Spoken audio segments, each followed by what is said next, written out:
Okay, let's go.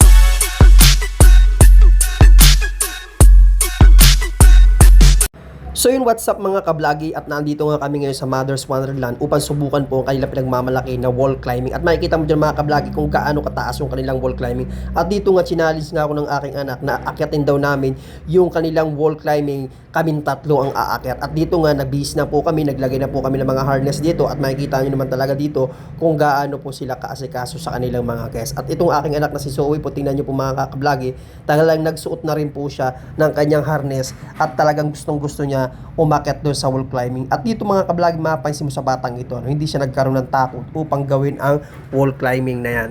At dito mga kablagi, sinuotan lang ako ng pinakang helmet na yan, na sa ganun, kung mabagsak man ako, umantog man ako, hindi ako masyado masasaktan. At ganun din si Zoe, siyempre, bago magsuot din ng helmet na yan, kailangan din magsuot ng tinatawag na hairnet. At dito makikita mo mga kablagi, inaasikaso talaga dito si Zoe ng mga tao dito upang maging safety po yung kanyang gagamitin na mga tinatawag dyan na harness na suot-suot na yan. At dito mga kablagi, aming susubukan na ang pinakang challenge na binigay sa akin. Ayan, dito po prepare na ako dito. At dito mga kablagi, meron tayong mag-a-assist sa atin dito. At dito, kinakausap nga ako ni Kuya dito, na sinasabi niya sa akin kung may experience na daw ako sa ganitong pag-akyat. Sabi ko naman, meron naman. Hindi lang alam ni Kuya na ako ay meron lahing unggoy. At dito mga kablagi, nakita mo kung paano ko aakyatin yung taas na yan. Yan. At itong babae ito, makikita mo talaga na pending na siya doon, hindi makaakyat. At dito mga kablagi yan, susubukan ko ng umakyat dyan. At ito na nga, sinubukan ko ng umakyat. Ayan. So, panis na panisahan itong pag-akyat ito. At hindi niya alam kasi mga kablagi, isa rin ako sa mga rescuer na nakasubok ng ganitong wall climbing na yan. At makikita mo dyan mga kablagi, hindi ako nagkaroon ng takot dyan kahit gaano pa kataas yan. Ayan. Dire-diretso lang ako hanggang sa maitap ko yung pinakang dulo ng bubong na yan. At makikita mo dyan mga kablagi kung paano ko itinap. Ayan, oh.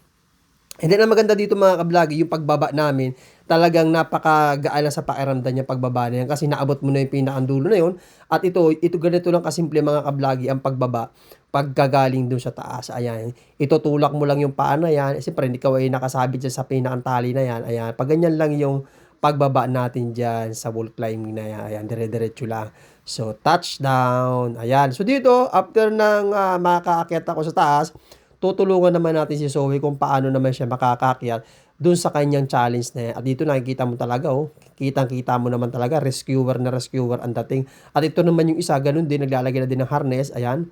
Susubukan na nga ni Zoe umakyat dyan sa wall climbing na yan. Ayan. Umpisa pa lang, medyo nasa challenge na talaga siya. At nahihirapan na siyang umakyat. Pero kakayanin niya yan. Ayan. Umakyat na siya. Ayan, isang baitang. And then, ito nga, i-aakyat ko na nga siya para lang maka-penetrate na agad siya ng pag-akyat doon. So, ayun, nakahakbang na siya ng isa. At dyan talaga, ingat na ingat siya na baka siya ay madulas. Pero maganda dito mga kablagi, nasubukan niya umakyat kahit ganyan lang kababa. Na-experience sa kanya na talagang ang pag-akyat ay hindi basta-basta. Kumbaga, itong challenge na to ay talaga nga pag-iisipan niya kung paano talaga siya makakakyat. Kaya lang siyempre dahil nga siya ay 8 years old pa lang, mahihirapan talaga siyang umakyat sa ganitong sistema.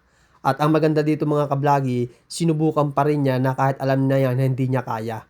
Ayan, makikita mo naman dito sa video nito mga kablagi, talaga sinusubukan niya umakyat pero hanggang doon na lang ang kanya talagang kakayanin. At talagang mahirap talaga akyatin yan. At ito naman, nakaprepare na rin ang isang malak, oh. Cha-challenge na rin siya para akyatin niya. At dito, hindi na nakaakyat si Zoe sa taas niya. At itutulak ko pa siya. Talagang yan, no? Kitang-kita mo naman talaga na sinusubukan pa rin niyang umakyat sa pangalawang stage na yan. No? Kaya lang hindi kaya ng braso dahil siyempre bata pa naman talaga yan. Hindi naman kagaya natin na talagang malakas na ang mga braso niya.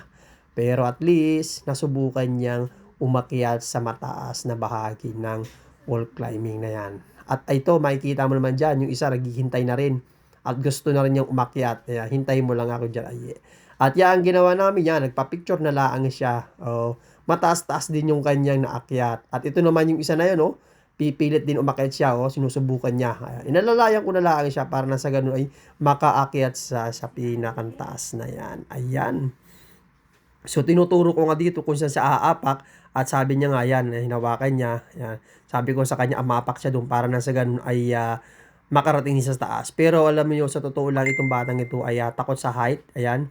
ayaw niya talaga, pero na-challenge talaga siya dahil umakyat nga si Zoe, umakyat din ako. Kailangan niya din niyang umakyat. Dahil hindi niya kaya, ito na lang ang nangyari. Nagpabitin lang siya, nagpa-picture. So yun lang mga kabloggy, kung nagustuhan mo ang video ito, paki-follow and share! Salamat!